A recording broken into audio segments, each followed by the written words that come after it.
Ooh, I'm a ghost. Ooh, look at me. Ooh, spooky.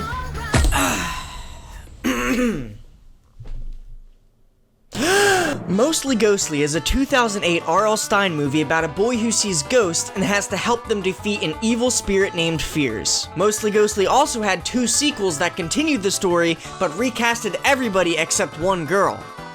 For some reason. Mostly Ghostly is a movie that also went on to garner 6 Oscars, 13 Emmys, 2 Grammys, a Nobel Peace Prize, and a Purple Heart.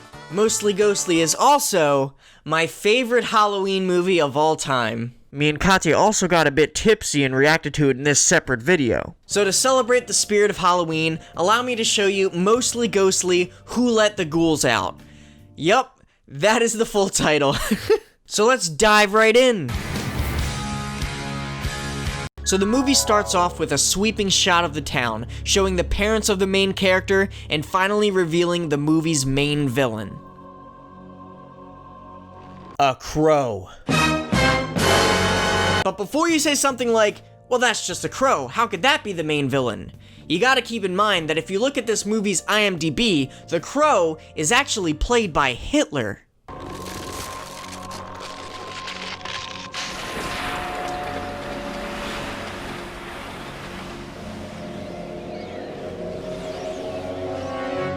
Woo-hoo-hoo! 30 seconds in, and we're already in the thick of it, boys. I told you this movie would change your life. I mean, look at this. Look at this goofy-ass plastic bird just falling to the side.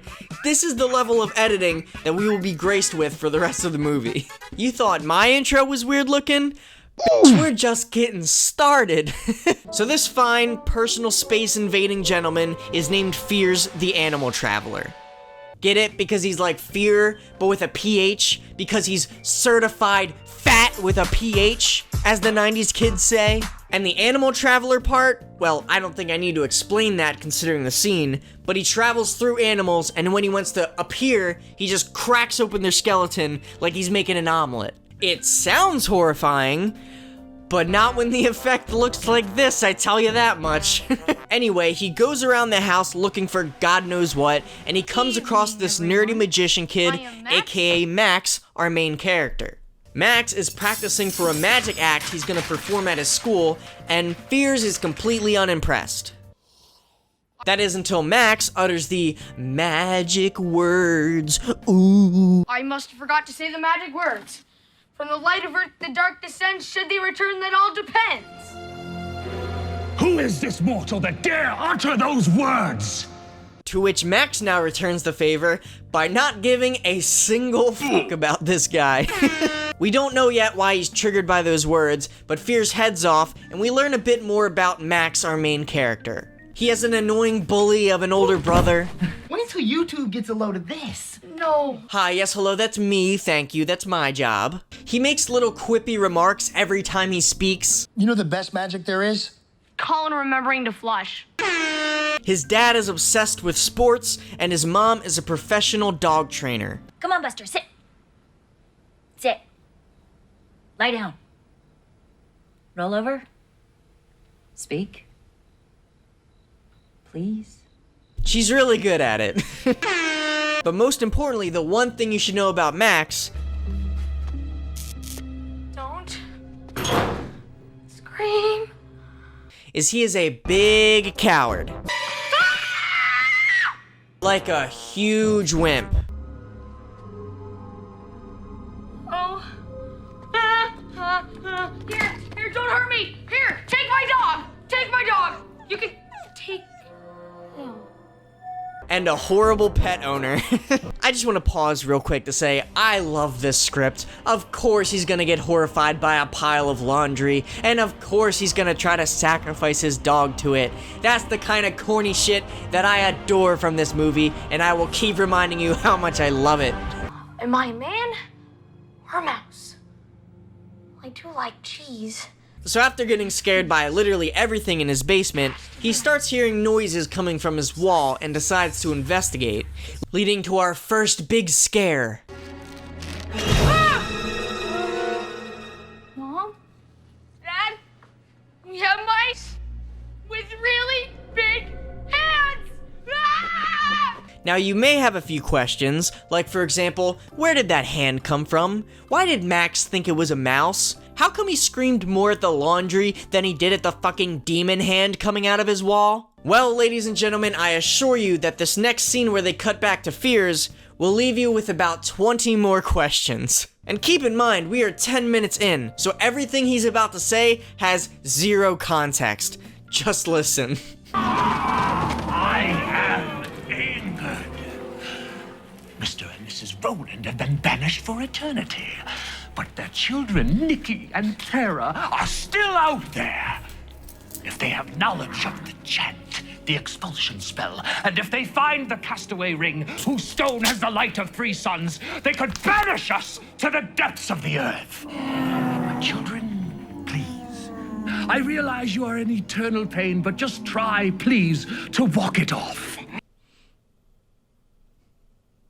Who are Mr. and Mrs. Rowland? How did they get banished? Who are Nikki and Tara? What is the expulsion spell? What is the castaway ring? Who the fuck are you guys? How many children do you have? I swear to God, the first time I watched this scene, I was so confused that I googled to see if this movie was a sequel or not.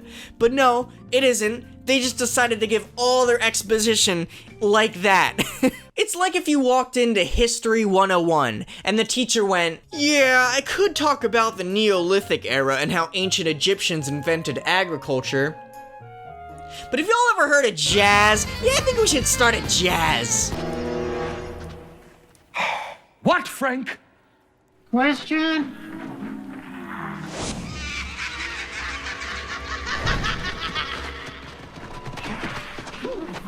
There are no questions. Yes, Fears, sir. I just explained how there are actually a lot of questions to be had, and if I'm being honest, I think 2 more of them just popped out of your fucking sleeves. Thankfully, it isn't long after that we start getting some answers. For starters, these kids in the next scene are Nikki and Tara, and they are the children of the aforementioned Mr. and Mrs. Rowland. Throughout the movie, it's implied that Mr. and Mrs. Rowland are some kind of paranormal investigators who are trying to stop Fears before Fears banished them, leaving only the kids now. The kids now that are for some reason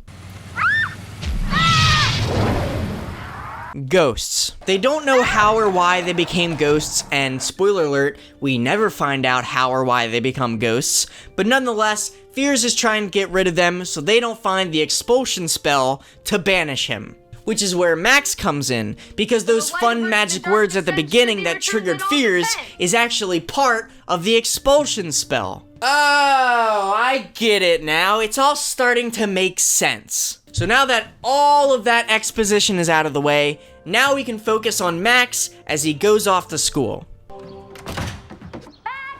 Ugh. Oof. Jesus Christ, god damn, Max, watching this scene hurts my ankles alone. Maybe it's because I'm old now and my bones are brittle. So Max is your average everyday nerd, dealing with bullies. How's the great magician Maxwell the lame-o? Screaming at more signs. Failing to be funny. I thought our history teacher was trying to hitch a ride, you know? Yeah? Yeah? And falling for girls.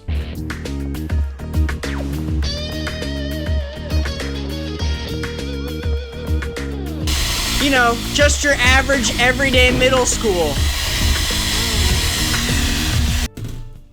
I don't know if that looked good, but staying for the rest of the video. So these girls who are stuck in a tornado, specifically one in the middle, is gonna be Max's love interest. All he wants is this girl to notice him, maybe be his magic assistant, and fall in love. Wait!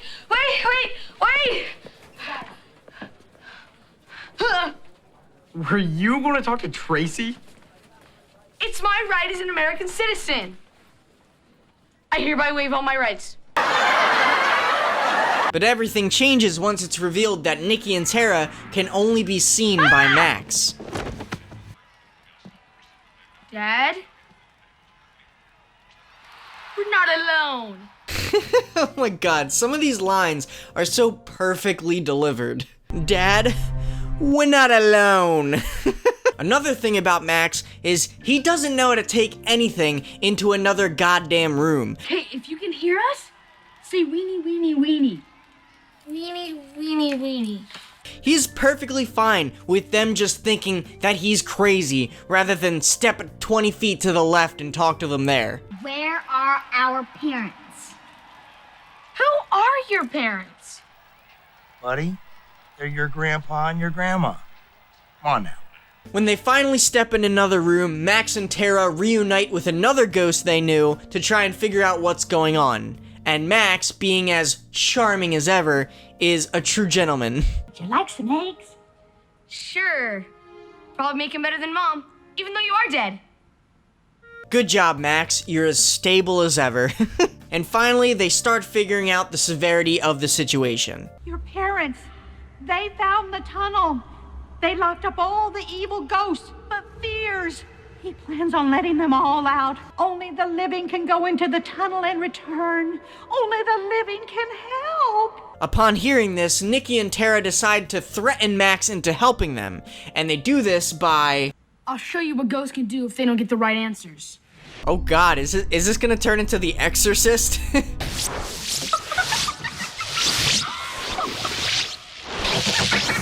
Ah, no, they just hide his furniture, and then get strangely excited about it afterwards.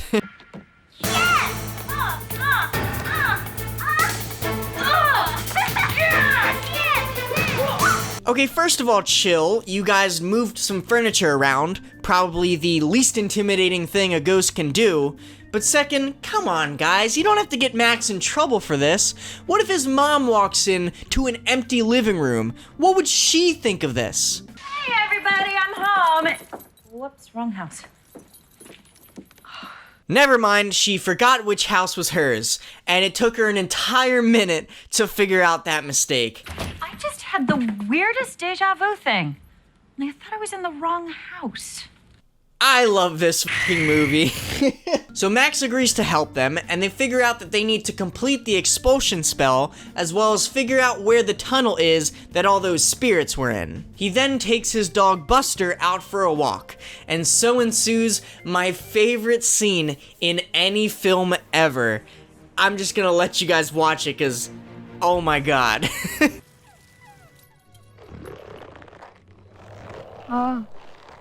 What is it, boy? Buster? I was gonna say let's split, but this is ridiculous.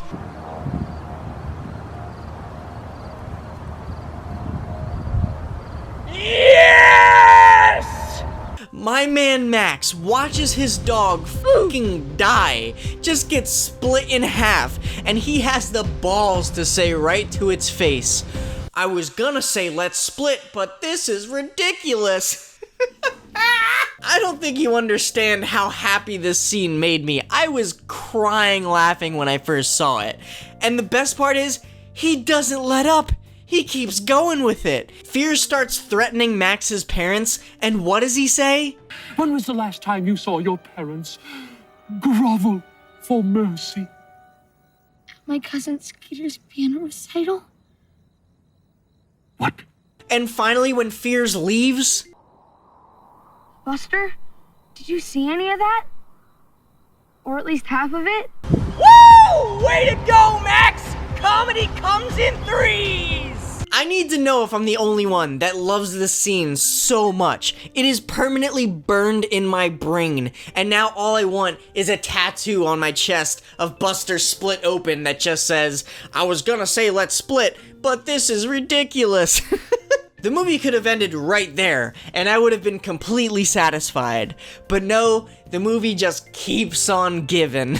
So then a lot of small scenes happen. Nikki and Tara beat up Max's bully.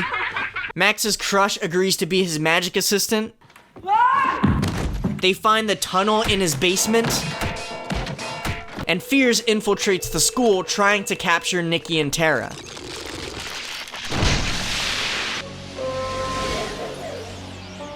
I also never get tired of these scenes. It is such a funny effect. In fact, I'm gonna try to do that with my dog Luna. Ooh, I'm a spooky demon wizard guy. Ooh, I paid a film student $10 and a 6-pack of White Claw to edit this scene. Ooh. Fears then disguises himself as a human so that he can blend in while he searches the school. You know, so he can sneak around, not be suspicious, really keep a low profile. Hey! Get down! Ah, well, I suppose that works too. Y'all wanna hear an epic meme? When the video game mission says stealth is optional? So Tara gets taken, Fears runs out of there like he just stole a Christmas ham, and Max has to go through the tunnel in his basement so that he can get Tara back. Only to find that Tara can't go back through the tunnel because, well, she's a ghost, and only humans can go through the tunnel. So what does she do? And I want you to take this. It'll help your magic. She gives him a box that belonged to her parents. And what does this box contain? Oh, cool ring! Never seen this before. Oh, I don't know, maybe everything that Max needs to defeat Fears? What? Remember that long-ass exposition from the beginning? Remember when he mentions The expulsion spell, and if they find the castaway ring, whose stone has the light of 3 suns, the castaway ring and the expulsion spell? And wouldn't you know it, after Tara is kidnapped by Fears, she just finds the castaway ring and the expulsion spell just in captivity. That is literally the equivalent of a prison warden being like, this man just shot and killed a bunch of people, so we locked him away in a cell. The only way he'd be able to escape is if he had the keys and a weapon to kill us all. Good thing he doesn't have those, as they're safely stored in his f***ing cell. What? So after finding out how to defeat Fears, Max heads to his Halloween magic show, which starts with an excellent dance sequence.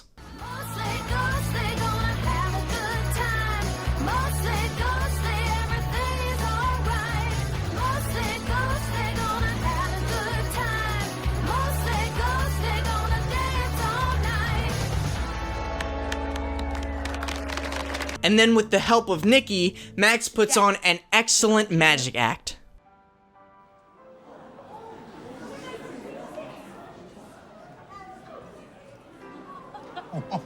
Hold on, is this? Don't tell me. 3 of hearts. Was your card the 3 of hearts?